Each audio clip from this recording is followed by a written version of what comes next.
Bismillahirrahmanirrahim. Assalamualaikum warahmatullahi wabarakatuh. Perkenalkan, nama saya Rizky Raiserman dari kelas 4D. Akan mereview buku dengan judul Filsafat dan Etika Dakwah, karya penulis dari Dr. Haji Aang Ridwan MAG, yang diterbitkan oleh Simbiosa Rekatama Media pada Januari tahun 2022. Jumlah halaman dari buku ini ialah 148 halaman dan jumlah babnya yaitu 4 bab.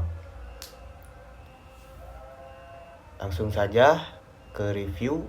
Jika kita bicara tentang filsafat dan etika, dua hal ini merupakan hal yang penting bagi seorang dai agar lebih mudah dalam memahami tantangan-tantangan dakwah yang dihadapi di era ini, yang dimana masyarakat tidak lagi bisa didekati dengan metode-metode yang itu-itu saja.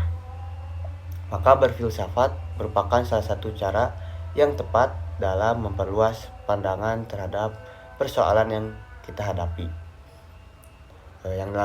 Yang dalam realitanya problematika yang terjadi sangat heterogen, sehingga metode yang harus digunakan juga harus lebih bervariatif dan menyesuaikan dengan perkembangan zaman. Kemudian, beretika menjadi pedoman dalam menghadapi beragam situasi kultural serta nilai etis dan norma yang dianut masyarakat. Nah, buku Filsafat dan Etika Dakwah ini memaparkan beberapa konsep dasar filsafat yang meliputi pengertian umum, sejarah, cabang kajian, dan analisis teks dengan filsafat yang dibahas pada bab pertama. Kemudian membahas konsep etika di bab kedua.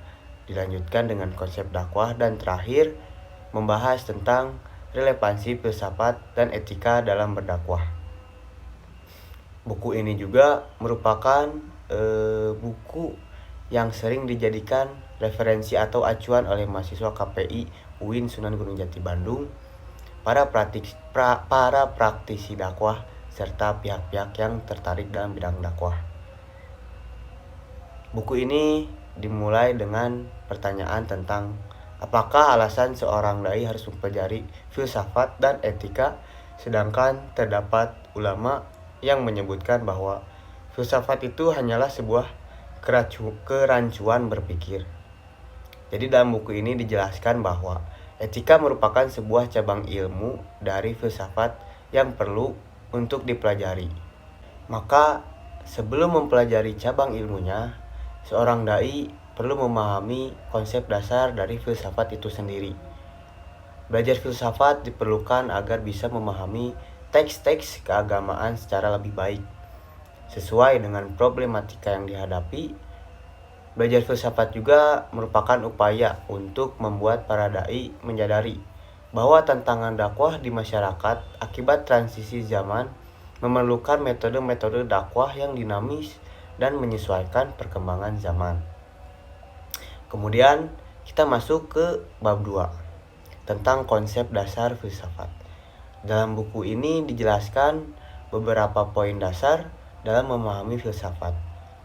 Mulai dari pengertian umum yang memuat dari beberapa pengertian filsafat menurut beberapa filsuf, mulai dari Socrates sampai George Berkeley. Dengan mempelajari filsafat, seorang dai akan berpikir kritis, analis, dan juga logis. Kemudian dipaparkan beberapa cabang filsafat. Salah satunya adalah etika, yang juga menjadi salah satu fokus utama dalam pembahasan dari buku ini yang tercantum dalam bab selanjutnya, yaitu tentang konsep dasar etika. Pentingnya etika dan moral hidup dalam pelaksanaan ibadah di samping acuan dari syariat, kita juga penting menjadikan acuan dalam bertindak di masyarakat. Selanjutnya terkait dakwah.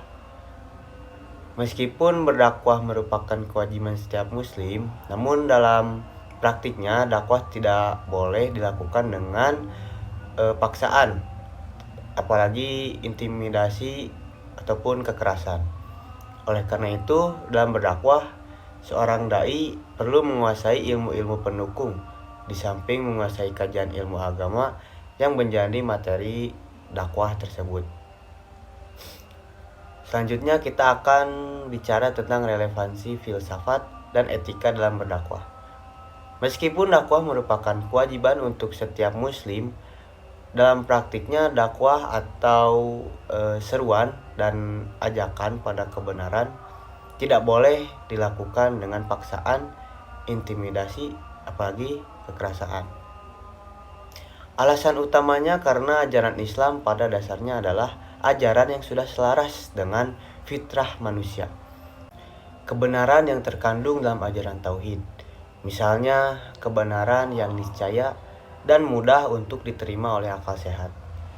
Darinya orang tidak perlu mengajak pada Islam dengan paksaan atau kekerasan, sebab selama berdakwah disampaikan sebagaimana adanya kebenaran, orang yang berakal pasti dapat menerimanya dengan terbuka.